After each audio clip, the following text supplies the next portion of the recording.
Ukraine के Donetsk इलाके में भी जंग ने खौफनाक रुख अपना लिया है और 54 दिन अब हो भी चले हैं। वहां यूक्रेन की सेना विद्रोहियों को कुचलने का एक भी मौका हाथ से जाने नहीं दे रही है, जिसका एक वीडियो भी यूक्रेन की तरफ से जारी किया गया है। इसमें यूक्रेन के जवान दुश्मनों पर दनादन गोलियां बरसाते हुए नजर आए।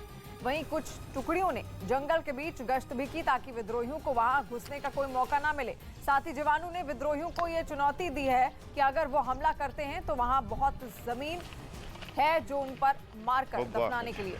तस्वीरें भी आप देख रहे हैं किस तरीके से लगातार जंग और ज्यादा भीषण होती चली जा रही है और 55 दिन आज बीत चुके हैं, लेकिन चप्पे चप्पे पर अब कहीं पर रूसी जवान तैनात कर दिए गए हैं तो कहीं पर यूक्रेनी जवान। और ऐसे में डोनेट्स्क की ये भीषण जंग इस वक्त आप देख रहे हैं। तस्वीरें आप देखिए किस तरीके से लगातार सुरक्षा बल वहां पर तैनात है और विद्रोहियों की आवाज कुचलने की कोशिश इनकी ओर से की जा रही है।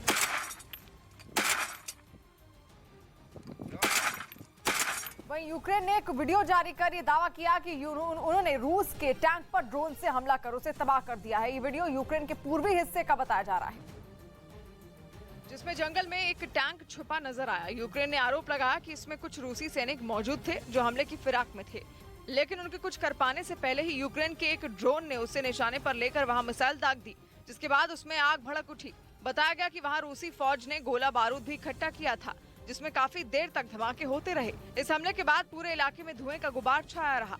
रूस ने ओडेसा के पास यूक्रेन के लिए हथियारों की खेप ले जा रहे विमान को मार गिराया। रूस का दावा है कि ये हथियार पश्चिमी देशों ने यूक्रेन की मदद के लिए भेजे थे, जिन्हें रूसी सेना के खिलाफ जारी जंग में इस्तेमाल करने के लिए कीव पहुंचाया जाना था। लेकिन ये विमान रूस के मजबूत एयर डिफेंस सिस्टम को चकमा नहीं दे पाया और जैसे ही रडार से इसके दक्षिणी यूक्रेन में ओडेसा के पास उड़ान भरने की जानकारी मिली, रूसी सेना के मिसाइल सिस्टम हरकत में आ गए और पुतिन की सेना ने ताबड़तोड़ मिसाइलें दागकर इसे मार गिराया। असल में पश्चिमी देशों और अमेरिका से यूक्रेन को मिल रहे हथियारों ने रूसी सेना में हाहाकार मचा रखा है, चाहे वो स्टिंगर मिसाइल सिस्टम हो या फिर जेवलिन मिसाइल सिस्टम। इनके सटीक हमलों की वजह से उसे भारी नुकसान उठाना पड़ा है। यही वजह है कि रूस ने अब इन हथियारों को लेकर पहुंच रहे विमानों को निशाना बनाना शुरू कर दिया और रूस ने एक बयान जारी कर हथियारों से लदे विमान को मार गिराने की पुष्टि करने में भी देर नहीं लगाई। इसके साथ ही उसने दावा किया कि इस युद्ध में उसकी सेना अब तक यूक्रेन के 2000 से ज्यादा टैंकों और बख्तरबंद गाड़ियों को तबाह कर चुकी है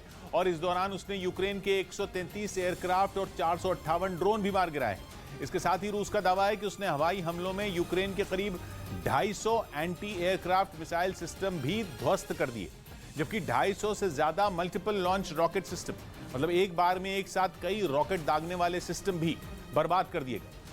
और इस बीच रूस की तरफ से एक वीडियो जारी किया गया है जिसमें वो अपने जंगी हेलीकॉप्टर और हथियारों की नुमाइश करता हुआ दिखाई दिया। साथ ही रूस ने यह दावा किया कि उसने यूक्रेन पर एक बार फिर बैलिस्टिक मिसाइल से हमला किया के तौर पर उसने वीडियो जारी किया जिसमें आसमान में तेज आवाज के साथ रूस की मिसाइल आगे बढ़ती दिखी।